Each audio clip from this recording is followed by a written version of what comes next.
fait, comme a dit Si Shakir tout à l'heure, au niveau, le PNEI, en 2009, il est venu pour installer les métiers mondiaux. Hein, l'automobile fait partie de ces métiers mondiaux. Et donc, quand on parle d'automobile, en tant qu'industrie, elle est assez spéciale, elle a des besoins spécifiques. Nous avons des clients comme clients des constructeurs. Ces constructeurs, quand ils lancent un modèle, c'est 3 ans de travail à l'avance. Le bon de commande. Déjà pour identifier les fournisseurs. Donc c'est un travail déjà d'anticipation donc des besoins. Il s'est avéré qu'avec Tanger, Automotive City et TFZ, ça a permis l'installation de multinationales. Déjà, un tissu donc, qui s'est installé d'équipementiers, de premier rang, deuxième rang. On a eu le constructeur également, Renault. Et donc ça a permis un petit peu d'installer, je dirais, la première couche. Bon, des P2I comme TFZ, comme Tanger Automotive City répondent à ce premier besoin. Mais aujourd'hui, on a le plan d'accélération industrielle qui est venu pour justement accélérer le process. Parce que si on attendait que le process se fasse de façon naturelle, ça aurait pris, je dirais, plus de temps. Donc, on a mis en place des écosystèmes autour de métiers, tels que l'emboutissage par exemple, pour essayer de se greffer aux multinationales premier rang qui se sont installées et de créer autour un tissu industriel de PME pour vraiment enraciner l'industrie automobile au Maroc.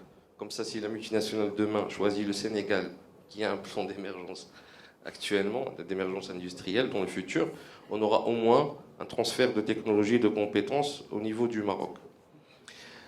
Alors, on oublie que dans tout le process d'intégration, on a des PME. Et c'est là, si on se réfère aux statistiques, les PME, c'est vraiment les créateurs de richesse au niveau du Maroc, qui constituent 95% du tissu des entreprises. Et est-ce que les P2I répondent aux besoins des PME? Actuellement, non. Les PME, elles ont des besoins, des contraintes de taille. Donc, la Chambre de commerce française, elle a pu répondre à ce besoin-là à travers justement le foncier locatif. Et quand on fait un tour là-bas, on trouve des équipementiers de petite taille. Je citerai un équipementier allemand qui maintenant a sa 3e unité, de 600 mètres, et qui est en train de fournir Tanger.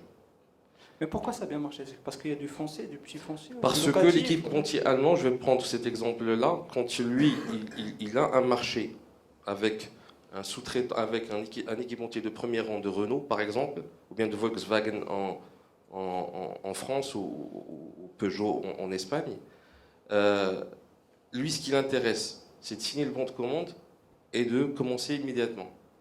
Donc, il va transférer les machines. Au niveau de la main-d'œuvre, elle est là. Elle est qualifiée. Donc, nous avons des instituts de formation pour ça. Nous en avons 4 actuellement.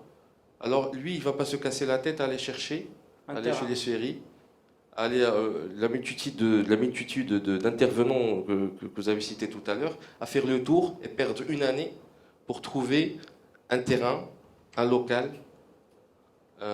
qui puisse répondre à ses besoins.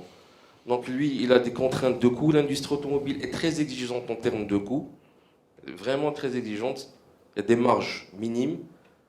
Donc le challenge aujourd'hui réside à intégrer toute la filière et à proposer des solutions et des offres en termes d'immobilier industriel qui puissent répondre à cette problématique-là. Donc on parle de compétitivité tout simplement.